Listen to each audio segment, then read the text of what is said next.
বিভিন্ন স্থানত গলে ছাত্ৰ ছাত্ৰীসকলে এডিআৰইৰ পৰীক্ষাসমূহ কেতিয়া অনুষ্ঠিত হ'ব সেই বিষয়েও মোক প্ৰশ্ন কৰে। আজি আমি সেই বিষয়েও এখন বৈঠক কৰিছিলোঁ। এডিআৰইৰ আসাম ডাইৰেক্ট ৰিক্ৰুটমেণ্ট এক্সামিনেশ্যন, যাক আমি চমুকৈ এডিআৰই বুলি কওঁ, এডিআৰইৰ গ্ৰেড 3 পোষ্টসমূহৰ পৰীক্ষা 15, 22 আৰু 29 ছেপ্টেম্বৰত অনুষ্ঠিত হ'ব।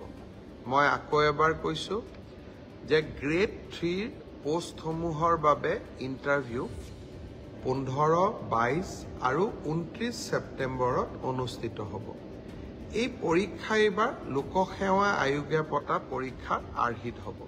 প্ৰথমতে প্ৰিলিমিনাৰী পৰীক্ষা হ'ব, তাৰ পিছত মেইনছ হ'ব, আৰু মেইনছৰ পিছত আমি ভাইভা প্ৰক্ৰিয়াৰ মাজেৰে আমি সমগ্ৰ ইণ্টাৰভিউ প্ৰক্ৰিয়াটো সমাপ্ত কৰিম।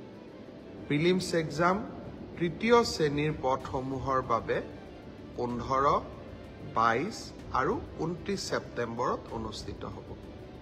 আজি আমি জুলাই মাহত আছোঁ। মই আশা কৰিম যে আমাৰ শিক্ষাৰ্থীসকলে, চাকৰি প্ৰাৰ্থীসকলে যাতে পঢ়া শুনা আৰম্ভ কৰে। ঠিক সেইধৰণে চতুৰ্থ শ্ৰেণীৰ বাবেও আমি একেটাই ব্যৱস্থা হাতত ল'ম।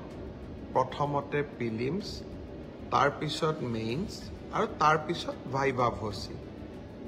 গ্ৰেড 4 বা চতুৰ্থ শ্ৰেণীৰ পদৰো প্ৰিলিমছ 20 আৰু 27 অক্টোবৰত অনুষ্ঠিত হ'ব। আমাৰ গ্ৰেড 3ত প্ৰায় 7,500 পোষ্ট আছে আৰু গ্ৰেড 4ত প্ৰায় 4,500 বা আৰু অলপ 100-200 বেছি, ইমানখিনি আমাৰ পোষ্ট খালী হৈ আছে।